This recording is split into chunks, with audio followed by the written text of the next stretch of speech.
Olá, muito boa noite, sejam todos muito bem-vindos e bem-vindas à edição desta terça-feira, dia 28 de outubro de 2025 do Cidadania SA, o seu jornal diário com as notícias e os absurdos do Brasil e do mundo.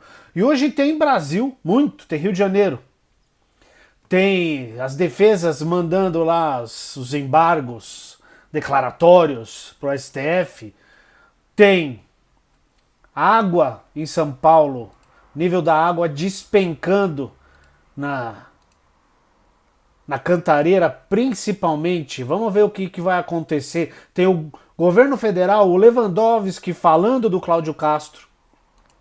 Tem, se der tempo, vou falar do Milei, o que a vitória dele nas eleições do fim de semana trouxeram. E tem duas coisas aqui. Um é da família Bolsonaro, mais uma.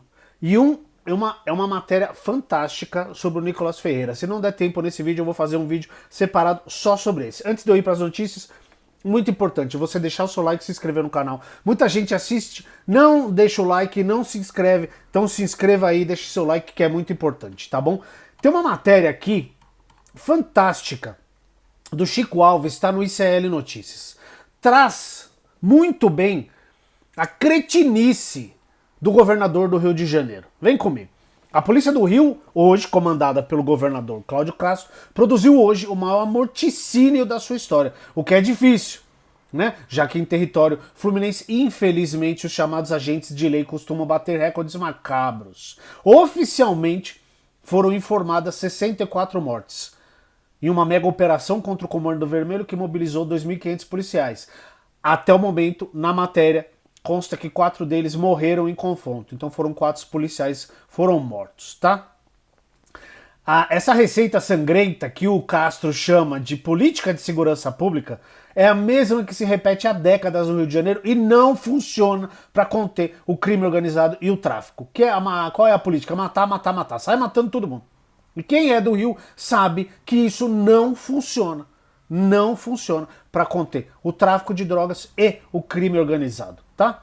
Apesar disso, do alto da sua incompetência, o governador Cláudio Castro aproveitou um dia trágico para o estado. Exatamente, 64 pessoas mortas. Deve ter um monte de civil inocente que morreu no meio do tiroteio. Aí o cara vai e politiza as mortes dos seus eleitores. Isso é muito, muito grave, mas vamos lá. Então, ele tá lá, muito bem. O que ele disse?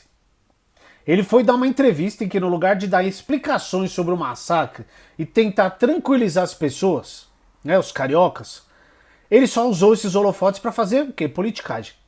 Ciente de que a pauta da segurança pública mobiliza os eleitores bolsonaristas, o velho e bom populismo penal. Ah, que até outro dia era bandido bom, bandido morto. Agora que o Bolsonaro é bandido, não é mais. Agora a gente quer direitos humanos, né? Agora a gente quer direitos humanos, mas tudo bem. Olha aqui o que ele falou. Tivemos pedidos negados 3 vezes.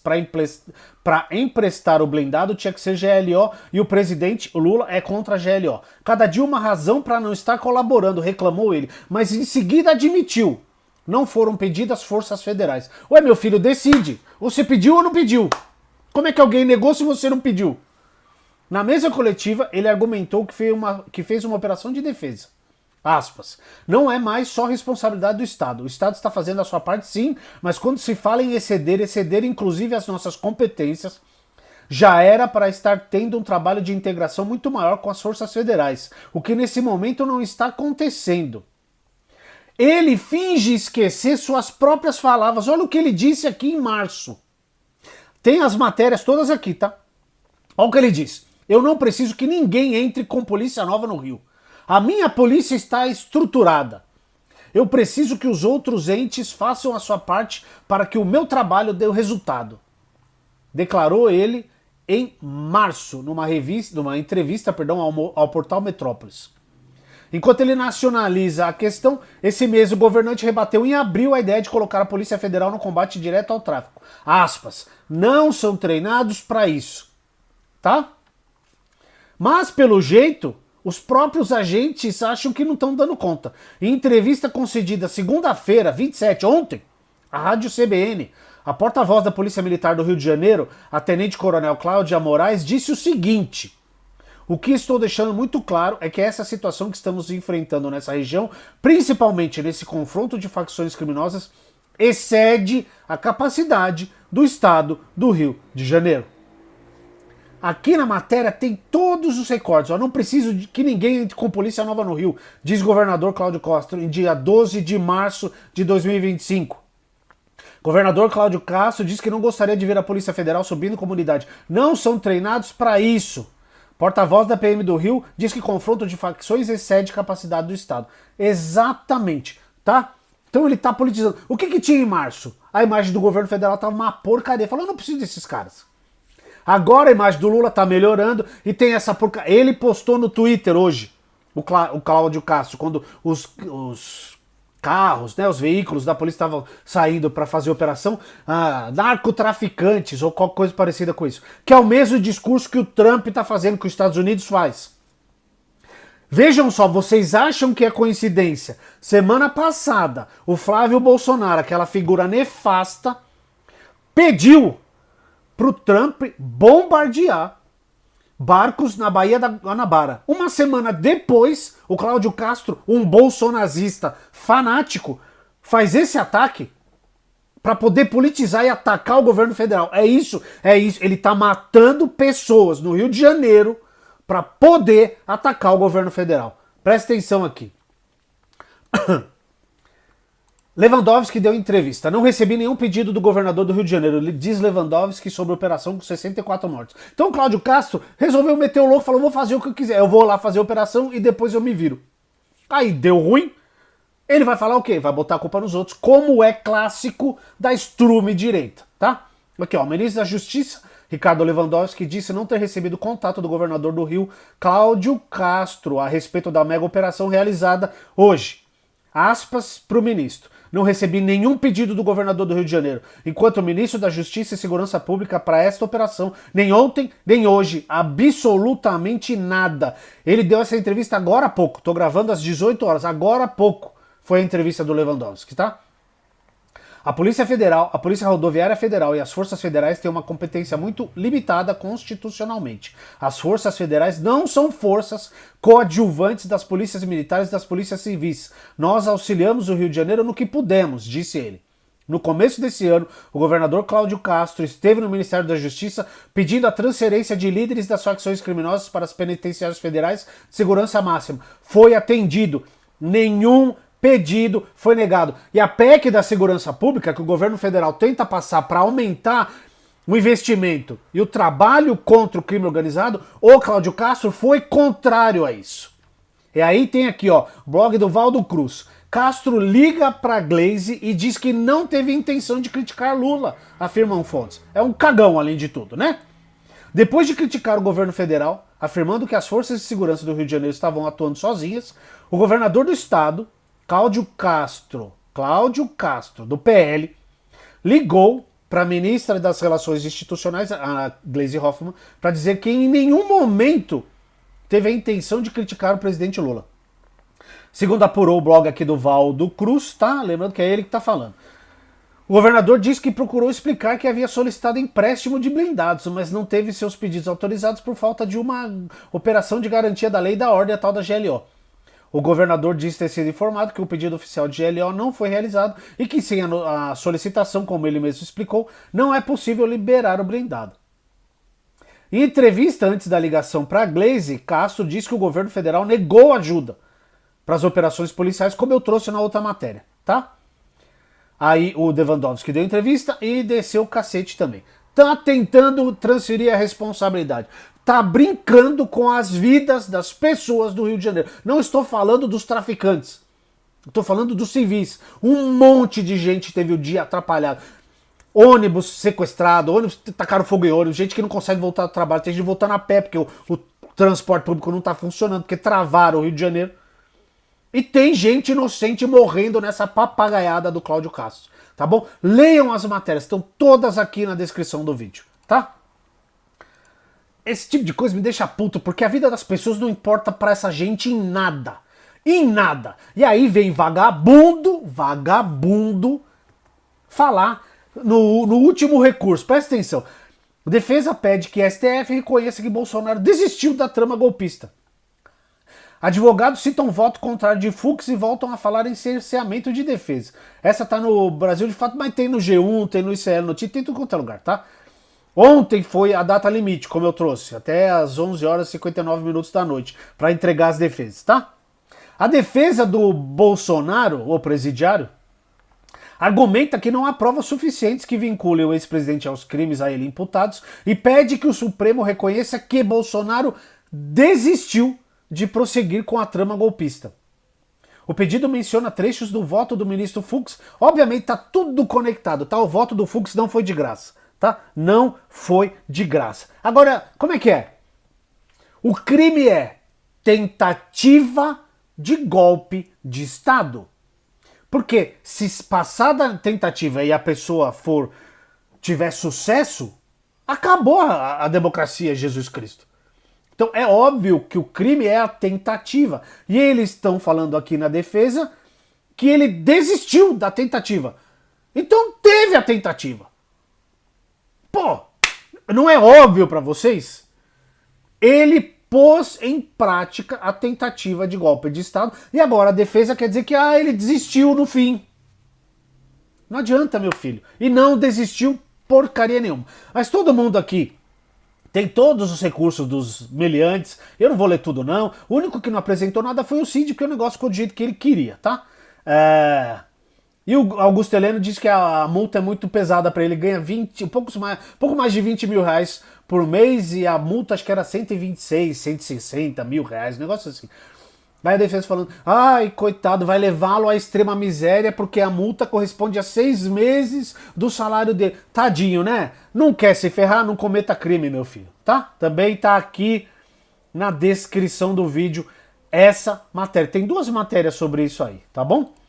Agora, olha aqui como é bom quando os liberais, né, têm poder para fazer as coisas. Olha isso aqui. Depois de vitória eleitoral, Milei prepara reforma trabalhista com jornada de até 12 horas. Parabéns, argentinos, parabéns. Proposta acaba com direitos trabalhistas e permite que a empresa pague salário em benefícios e parcele multas e indenizações. Caramba, batizada de Lei de Promoção de Investimentos e Emprego, é igual o lenga-lenga que falavam antes. Não, a gente quer que o empregado possa negociar diretamente com o empregador. Porque dá super certo isso aí. Porque realmente o que o empregador tem em mente é o bem-estar do empregado, não é verdade? Lógico que é. A proposta traz mudanças profundas nas relações de trabalho e já causa polêmica no país. Entre os pontos mais debatidos estão a ampliação da jornada de trabalho de 8 para 12 horas diárias, ou seja, metade do dia a pessoa vai passar trabalhando. Tá? A possibilidade de pagamento parcial de salários em vales ou tickets alimentação e a autorização para parcelar em até 12 vezes indenizações e multas trabalhistas determinadas pela Justiça. Durante entrevista após a vitória eleitoral, Milei reforçou que o objetivo da reforma é formalizar cerca de 8 milhões de trabalhadores que hoje atuam na economia informal, passo considerado essencial antes da revisão do sistema tributário. Acredita quem quer, tá? Eu volto a falar, esses liberais, anarcocapitalistas, a merda toda, o que eles querem? Eles querem acabar com os direitos trabalhistas para não ter vínculo nenhum. Onde já se viu, vai poder pagar uma parte do salário com benefícios. Benefícios são a parte do salário. A parte, não uma parte do salário. Então, prestem atenção, porque tem gente que vai se pautar nisso aqui. Aliás, o Tarcísio já elogiou o Milei sobre isso aqui. Tá? Por falar em Tarcísio, vem comigo. Bolsonarista que atua como secretária de Tarcísio pede 100 mil para intermediar emendas. Essa tá na revista Fórum, tá? Da matéria do Plínio Teodoro. Presidenta do movimento Mulheres pela Fé, sempre tem, né? Aliás, tem uma frase do Gregório do Viver que é fantástica. Nunca nesse Brasil nego roubaram, fizeram besteira em nome da maconha, da sacanagem ou de qualquer outra coisa que o povo acha que é ruim, do demônio. Mas, em nome de Deus, pátria e família, o que eles fazem de absurdo é isso aqui, ó. Olha lá. Mulheres pela Fé. apadrinhado por Valéria Bolsonaro, atual secretária de Políticas para Mulher, secretária de Políticas para Mulher do governo Tarcísio Gomes de Freitas, do Republicanos. Amanda Servidoni foi flagrada em áudios de WhatsApp pedindo R$100 mil para intermediar emendas parlamentares para cidades da região de Rio Claro, no interior paulista. As informações e os áudios foram divulgados em reportagem do portal Metrópolis. Aspas. Ele vai gastar 100 mil com a pista, entendeu? Com a coisa. E nós estamos dando 300 mil. Desses 300, eu quero pelo menos uns 100, entendeu? Não quero 10%, filho. Vocês não sabem fazer negócio. Se ele falou que ele vai gastar com o caminho 100, ele vai estar ganhando 200 e nós 30, diz a bolsonarista em um dos áudios, se recusando a receber 10%. Tem mais. Ele, o prefeito, já vai ganhar R$100 mil que ele vai executar e 100 que vai vir de lambuja, entendeu? Mas nada certo ele fazer isso para abrir as portas, emenda ela. A reportagem não identificou quem seria o prefeito e nem a cidade.